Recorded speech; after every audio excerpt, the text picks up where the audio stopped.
En el nombre del Padre, y del Hijo, y del Espíritu Santo. Amén. La gracia de Jesucristo, el amor del Padre y el consuelo del Espíritu Santo esté con todos ustedes. Ven, Espíritu Santo, llena los corazones de tus fieles y enciende en ellos el fuego de tu amor. Envía tu Espíritu Creador y renueva la faz de la tierra. Oh Dios, que has iluminado los corazones de tus hijos con la luz del Espíritu Santo, haznos dóciles a sus inspiraciones para gustar siempre el bien y gozar de su consuelo. Por Cristo nuestro Señor. Amén. Queridos hermanos, después de algunos días de haber hablado sobre las primeras dos partes del secreto de Fátima, he querido remontar esta serie de videos para poder hablar de la tercera parte del secreto dado por la Virgen María a los tres pastorcitos, pero no solamente a ellos, sino por medio de ellos a toda la humanidad y de forma particular a la Iglesia. Quisiera primero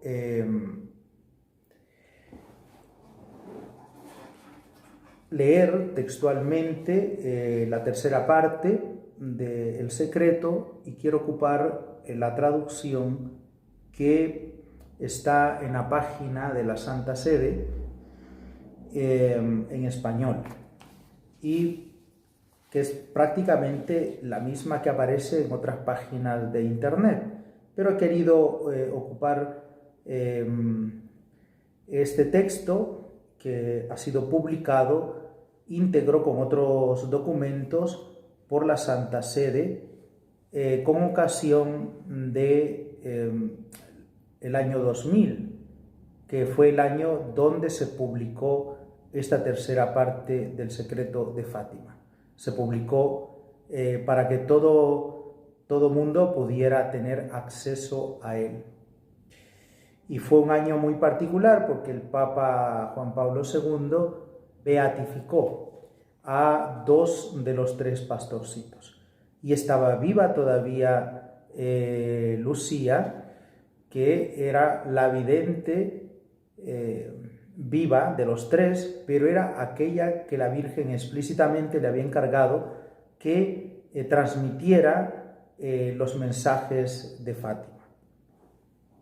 El texto dice así: tercera parte del secreto revelado el 13 de julio de 1917 en Cova de Iría, Fátima. Escribo en obediencia a vos, habla Lucía, escribo en obediencia a vos, Dios mío, que lo ordenáis por medio de su excelencia reverendísima, el señor obispo de Leiría, y de la Santísima Madre vuestra y mía. Después de las dos partes que ya he expuesto, he visto al lado izquierdo de Nuestra Señora, un poco más en lo alto, a un ángel con una espada de fuego en la mano izquierda. Centelleando emitía llamas que parecían iban a incendiar el mundo, pero que se apagaban al contacto con el esplendor de Nuestra Señora, irradiaba con su mano derecha dirigida hacia él. El ángel, señalando la tierra con su mano derecha, dijo con fuerte voz: penitencia, penitencia, penitencia. Y vimos en una inmensa luz que es Dios algo semejante a como se ven las personas en un espejo cuando pasan ante él, a un obispo vestido de blanco. Hemos tenido el presentimiento de que fuera el Santo Padre. También a otros obispos, sacerdotes, religiosos y religiosas, subir una montaña empinada, en cuya cumbre había una gran cruz de maderos toscos, como si fueran de alcornoque, con la corteza.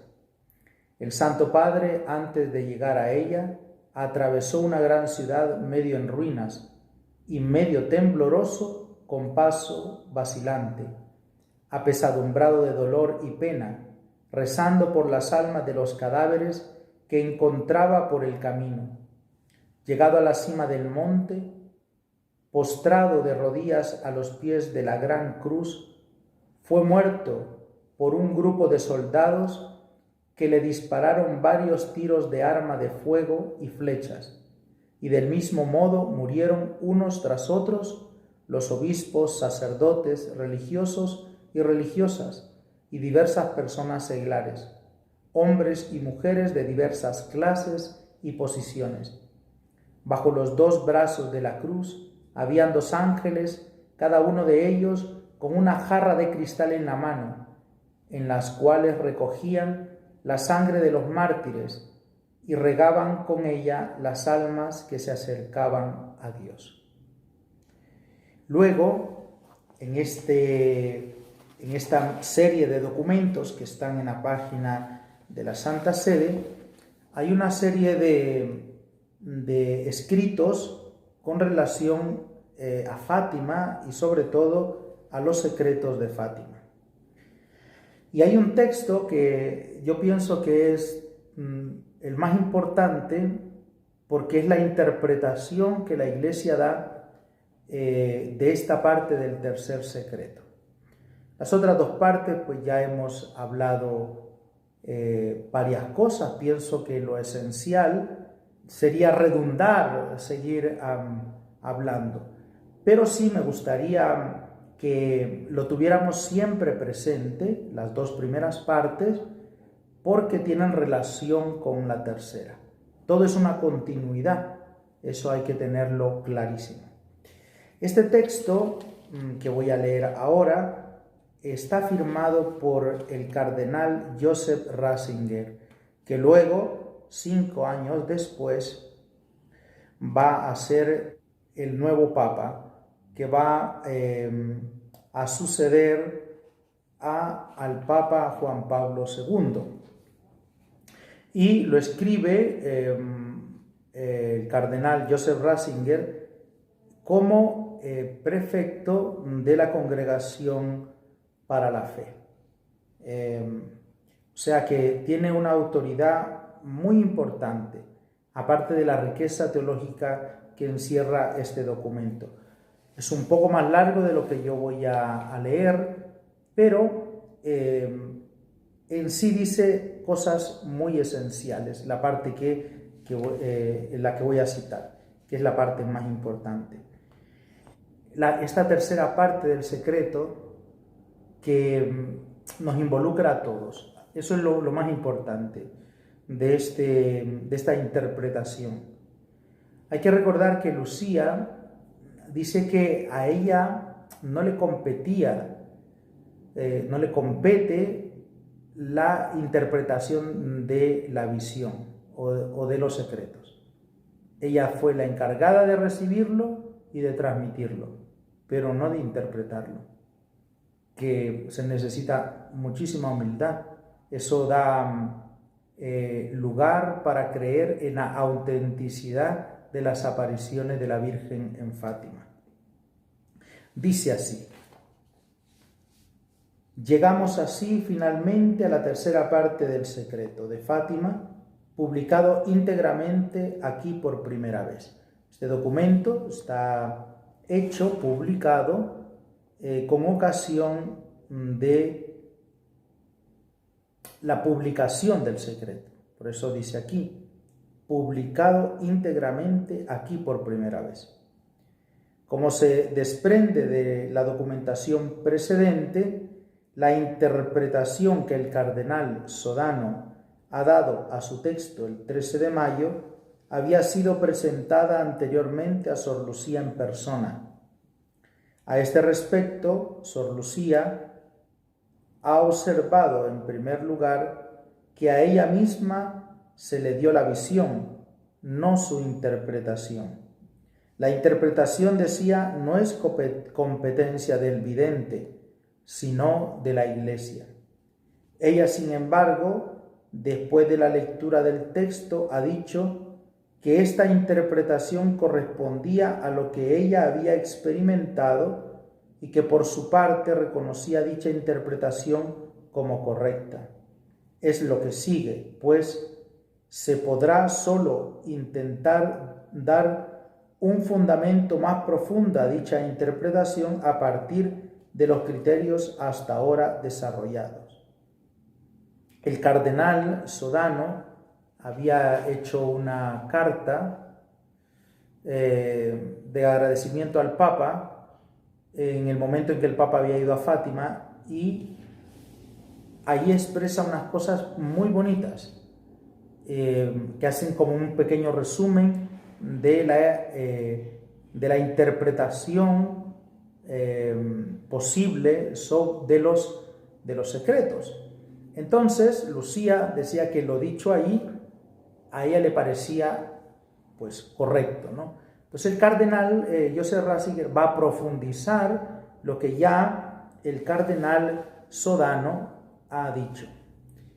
Dice así: como palabra clave de la primera y de la segunda parte del secreto, hemos descubierto la de salvar las almas. O sea, Dios había mostrado el infierno a los pastorcitos, había llamado a la conversión, a rezar, a hacer penitencia para poder salvar las almas.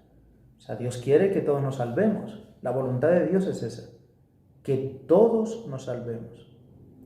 Dios quiere que todos los hombres se salven, dice la Escritura. Así como la palabra clave de esta parte tercera del secreto es la triple palabra penitencia, penitencia, penitencia. Este grito, penitencia, penitencia, penitencia.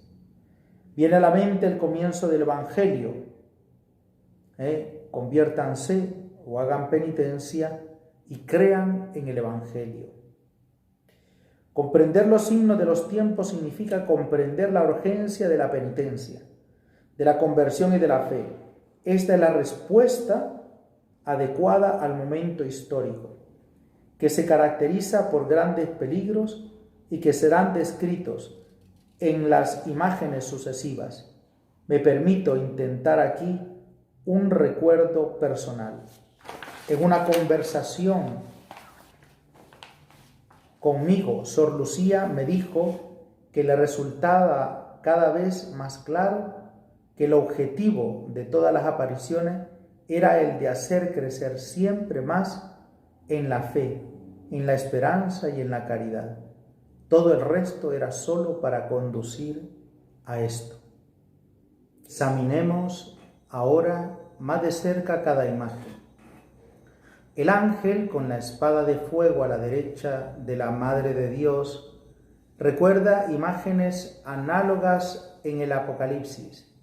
Representa la amenaza del juicio que incumbe sobre el mundo.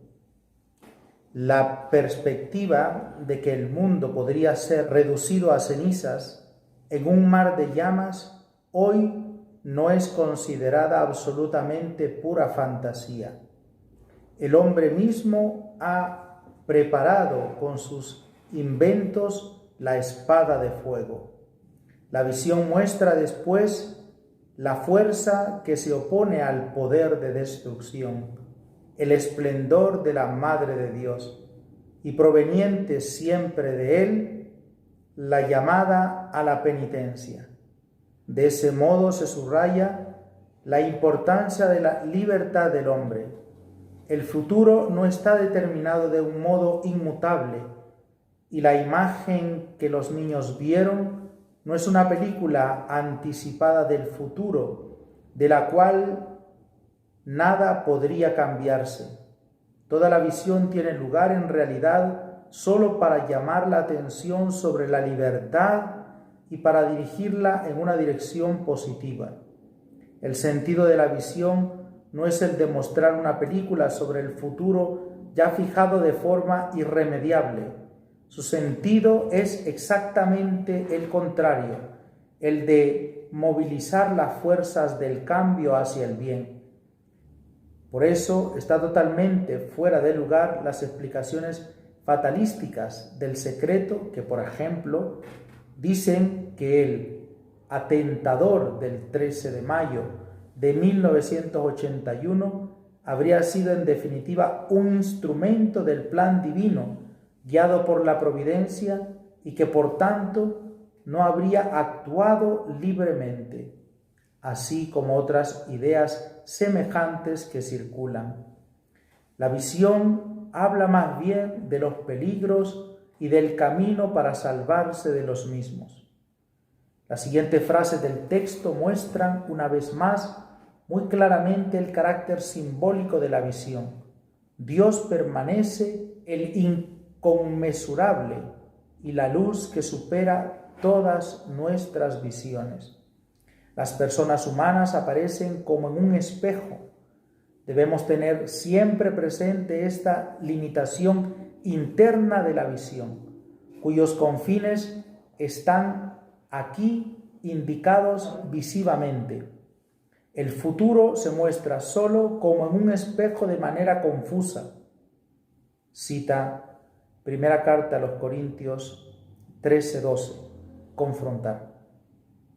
Tomemos ahora en consideración cada una de las imágenes que siguen en el texto del secreto. El lugar de la acción aparece descrito con 3 símbolos: la montaña escarpada, una grande ciudad medio en ruinas y finalmente una gran cruz de troncos rústicos.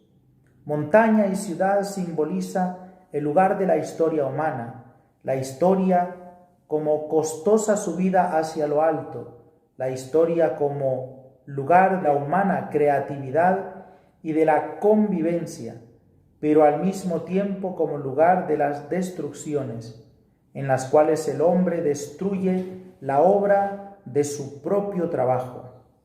La ciudad puede ser el lugar de comunión y de progreso, pero también el lugar del peligro y de la amenaza más extrema. Sobre la montaña está la cruz, meta y punto de orientación de la historia. En la cruz, la destrucción se transforma en salvación. Se levanta como signo de la miseria de la historia y como promesa para la misma. Aparece después aquí personas humanas, el obispo vestido de blanco. Hemos tenido el presentimiento de que fuera el Santo Padre. Otros obispos, sacerdotes, religiosos y religiosas, y finalmente hombres y mujeres de todas las clases y estratos sociales. El Papa parece que precede a los otros, temblando y sufriendo por todos los horrores que lo rodean. No solo las casas de la ciudad están medio en ruinas, sino que su camino pasa en medio de los cuerpos de los muertos. El camino de la Iglesia se describe así como un vía crucis, como camino de un tiempo de violencia, de destrucción y de persecuciones. Se puede ver representada en esta imagen la historia de todo un siglo, del mismo modo que los lugares de la tierra están sintéticamente representados en las 2 imágenes de la montaña y de la ciudad y están orientados hacia la cruz. También los tiempos son presentados de forma compacta. En la visión podemos reconocer el siglo pasado como siglo de los mártires, como siglo de los sufrimientos y de las persecuciones contra la Iglesia, como el siglo de las guerras mundiales y de muchas guerras locales que han llenado toda su segunda mitad y han hecho experimentar nuevas formas de crueldad. En el espejo de esta visión vemos pasar a los testigos de la fe de decenios. A este respecto, parece oportuno mencionar una frase de la carta que Sor Lucía escribió al Santo Padre el 12 de mayo de 1982. La tercera parte del secreto se refiere a las palabras de Nuestra Señora. Si no, Rusia diseminará sus errores por el mundo, promoviendo guerras y persecuciones a la Iglesia. Los buenos serán martirizados. El Santo Padre tendrá que sufrir mucho. Varias naciones serán destruidas. En el Vía Crucis de este siglo, la figura del Papa tiene un papel especial. En su fatigoso subir a la montaña podemos encontrar indicados con seguridad juntos diversos papas, que empezando por Pío X hasta el Papa actual, el Papa Juan Pablo II, al momento de este texto, han compartido los sufrimientos de este siglo y se han esforzado por avanzar entre ellas por el camino que lleva a la cruz. En la visión, también el Papa es matado en el camino de los mártires. ¿No podía el Santo Padre, cuando después del atentado del 13 de mayo de 1981 se hizo llevar el texto de la tercera parte del secreto, reconocer en él su propio destino? Había estado muy cerca de las puertas de la muerte y él mismo explicó el haberse salvado con las siguientes palabras: fue una mano materna a guiar la trayectoria de la bala y el Papa agonizante se paró en el umbral de la muerte. 13 de mayo de 1994. Que una mano materna haya desviado la bala mortal muestra solo una vez más que no existe un destino inmutable, que la fe y las oraciones son poderosas, que pueden influir en la historia y que al final la oración es más fuerte que las balas, la fe más potente que las visiones. La conclusión del secreto recuerda imágenes que Lucía puede haber visto en los libros de piedad y cuyo contenido deriva de antiguas intuiciones de fe. Es una visión consoladora que quiere hacer maleable por el poder salvador de Dios una historia de sangre y lágrimas. Los ángeles recogen bajo los brazos de la cruz la sangre de los mártires y riegan con ella las almas que se acercan a Dios. La sangre de Cristo y la sangre de los mártires está aquí consideradas juntas. La sangre de los mártires fluye de los brazos de la cruz. Su martirio se lleva a cabo de manera solidaria con la pasión de Cristo y se convierte en una sola cosa con ella. Ellos completan en favor del cuerpo de Cristo lo que aún falta a sus sufrimientos. Su vida se ha convertido en Eucaristía, inserta en el misterio del grano de trigo que muere y se hace fecundo. La sangre de los mártires es semilla de cristianos, ha dicho Tertuliano, así como la muerte de Cristo. De su costado abierto ha nacido la Iglesia, así la muerte de los testigos se fecunda para la vida futura de la Iglesia. La visión de la tercera parte del secreto, tan angustiosa en su comienzo, se concluye pues con una imagen de esperanza. Ningún sufrimiento es vano, y precisamente una iglesia sufriente, una iglesia de mártires, se convierte en señal orientadora para la búsqueda de Dios por parte del hombre. En las manos amorosas de Dios no han sido acogidos únicamente los que sufren como Lázaro, que encontró el gran consuelo y representa misteriosamente a Cristo, que quiso ser para nosotros el pobre Lázaro. Hay algo más. El sufrimiento de los testigos deriva del sufrimiento de los testigos, deriva una fuerza de purificación y de renovación, porque es actualización del sufrimiento mismo de Cristo y transmite en el presente su eficacia salvífica. Hemos llegado así a una última pregunta. ¿Qué significa en su conjunto, en sus tres partes, el secreto de Fátima? ¿Qué nos dice a nosotros? Ante todo, debemos afirmar con el cardenal Sodano los acontecimientos a los que se refiere la tercera parte del secreto de Fátima parecen pertenecer ya al pasado. En la medida en que se refiere a acontecimientos concretos, ya pertenecen al pasado. quien había esperado en impresionantes revelaciones apocalípticas sobre el fin del mundo o sobre el curso futuro de la historia, debe quedar desilusionado. Fátima no nos ofrece este tipo de satisfacción de nuestras curiosidades, del mismo modo que la fe cristiana, por lo demás, no quiere y no puede ser un mero alimento para nuestra curiosidad. Lo que queda de válido lo hemos visto de inmediato al inicio de nuestras reflexiones sobre el texto del secreto. La exhortación a la oración como camino para la salvación de las almas y en el mismo sentido la llamada a la penitencia y a la conversión. Quisiera al final volver aún sobre otra palabra clave del secreto que con razón se ha hecho famosa. Mi corazón inmaculado triunfará. ¿Qué quiere decir esto? Que el corazón abierto a Dios, purificado por la contemplación de Dios, es más fuerte que los fusiles y que cualquier tipo de arma. El fiat de María, la palabra de su corazón, ha cambiado la historia del mundo, porque ella ha introducido en el mundo al Salvador, porque gracias a este sí, Dios pudo hacerse hombre en nuestro mundo y así permanecer ahora y para siempre. El maligno tiene poder en este mundo, lo vemos y lo experimentamos continuamente.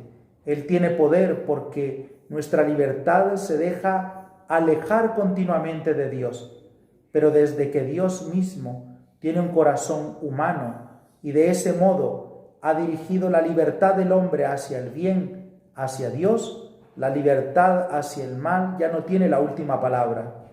Desde aquel momento cobra todo su valor las palabras de Jesús. Padeceréis tribulaciones en el mundo, pero tened ánimo, yo he vencido al mundo. El mensaje de Fátima nos invita a confiar en esta promesa. Joseph Cardenal Ratzinger, prefecto de la Congregación para la Doctrina de la Fe. Si se ha escuchado atentamente, este intento de interpretación es verdaderamente maravilloso. Yo espero que las palabras de el que luego sería nuestro Papa Benedicto XVI nos ayuden a profundizar en la llamada a la conversión, a la oración que nos ha hecho nuestra Santísima Madre en Fátima. Continuamos en el próximo video profundizando sobre las apariciones de Fátima.